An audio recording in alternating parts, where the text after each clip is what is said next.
Welcome to my views and news Thursday's first video. Viewers in comments section and in messages, mails ask questions about international community's lackluster response to the ongoing war in northern Ethiopia. Why isn't international community stopping this war? Why isn't international community working proactively to stop this war? Is international community helpless, or is it biased, or is it in a position that it does not want to interfere because it does not have any interests in this region? What is the reason? War going on for 2 years almost now, third phase ongoing, millions displaced, tens of thousands killed, and still people dying of hunger, civilians dying too. Firstly, what are the tools at the disposal of international community? When we say international community, we mean international forums of conflict resolution like UN, and then other entities, EU, and individual players like US and other countries, especially European countries. Now, what are the tools at the disposal of international community at UN? Sanctions can be imposed. Arms embargo can be imposed that Ethiopian government, Eritrean government, Tigray regional government will not be able to purchase weapons from any country in the world. Thirdly, no-fly zone over Tigray or over other parts of Ethiopia can be announced. The air space of the area where this no-fly zone will be ordered will come under the control of international community. Fourthly, some military operation, it can be ordered. So these are the tools available at the disposal of international community. Problem is that it is difficult for international community to reach a consensus for the use of these tools, especially at UN Security Council. Since the start of this third phase of war, Western countries have been trying to hold a meeting of UN Security Council. They have been requesting a UN Security Council meeting on resumption of fighting in Ethiopia. Since the start of this month, France, Norway, Ireland, UK, they have been requesting a meeting of UN Security Council to discuss the situation. The meeting could not be held. Why? Russia opposed it, China opposed it, Ethiopia opposed it, Kenya, Ghana, Gabon opposed it. Then it was discussed that some closed door meeting should be held. Formal closed door meeting, even that could not be agreed. Only agreement was on an informal interactive dialogue, IID, that some informal talks can be held behind closed doors. And that was held a few hours ago with participation of UN Security Council members. Ethiopia was there too. Obasanjo was invited. UN Secretary General's representative Hannah was invited to, who visited Ethiopia a few days ago. And their discussions were held, just discussions. This informal interactive dialogue does not mean a formal meeting of UN Security Council. Of course, measures can only be adopted at formal UN Security Council meetings, where members can veto as well. Some 5 members have veto power too.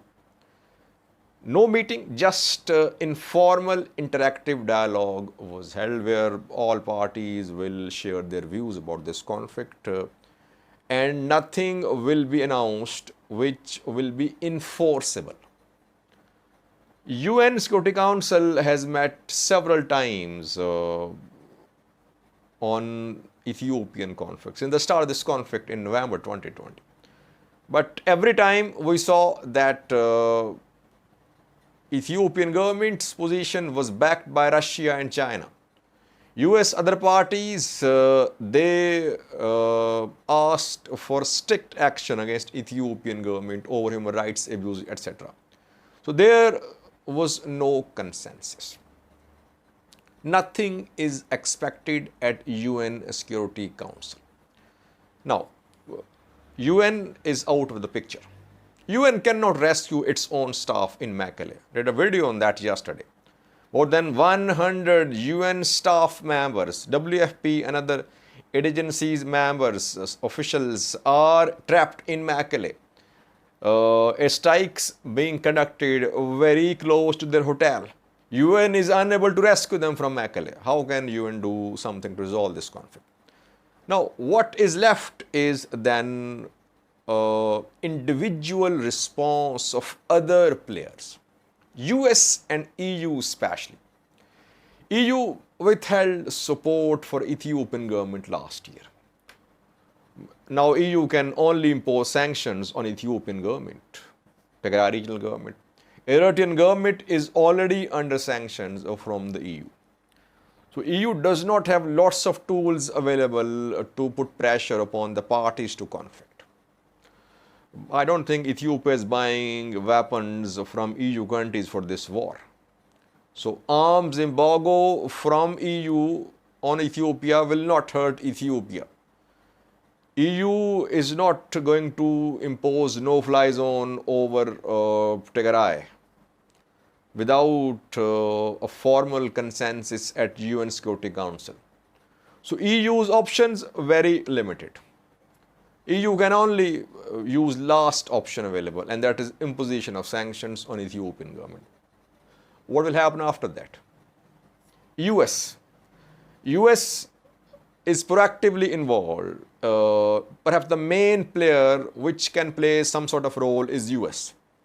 Mike Hammer, for 2 weeks, he stayed in Ethiopia, succeeded in bringing Tigray government, Ethiopian government, Tigray regional government, Ethiopian federal government to the table. Talks were held, talks failed. Mike Hammer returned to New York. What next? US has not imposed any sanctions on Ethiopia so far. US Eritrea relations, not very friendly, they are not actively engaged. The US has no leverage to put pressure upon Eritrea. US can only pressurize Ethiopian government. Last year, Joe Biden issued an executive order authorizing US departments to impose sanctions on Ethiopian individuals who are involved in human rights abuses, who are involved in obstruction of delivery of aid to Tigray and other violations. So far, no Ethiopian individual has been sanctioned. US has this one tool available of sanction imposition. Of course, US can go for unilateral military action too. But if US announces unilateral military action like no-fly zone over Tigray, like deployment of its forces, what will Russia and China do? What will other countries do? What will African countries do? African countries are standing with Ethiopian government. They will not back any US military action on Tigray in support of Tigray against Eritrean forces, against Ethiopian federal forces. No African country will stand with the US. So can US take this risk of going for the military option while entire Africa is opposed to this sort of measure by US. No, US will not take any military action. Options available for US are limited to sanctions, firstly. Secondly, suspension of all grants and loans to Ethiopian government by US, by international financial institutions like IMF, World Bank, etc. And these institutions did not give anything to Ethiopia last year, I think. This year, Ethiopia received some grants and loans from World Bank. US also gave some assistance to Ethiopian government. So otherwise, already Ethiopia is not receiving a lot from IMF, World Bank. If US imposes sanctions on Ethiopian government, suppose, what will happen after that? The engagement which is ongoing between US government and Ethiopian government, it will come to an end. Due to this engagement, we saw facilitation of talks in Djibouti between Tigray and Ethiopian government representatives a few days ago. So US wants to remain engaged. If it imposes sanctions, it will be disengaged. Ethiopian government will not talk to US government officials, like we are seeing in the case of Eritrea, that US is completely disengaged. It cannot even engage Eritrea constructively to resolve this conflict. Imposition of sanctions will put US out of the picture about the resolution of this conflict.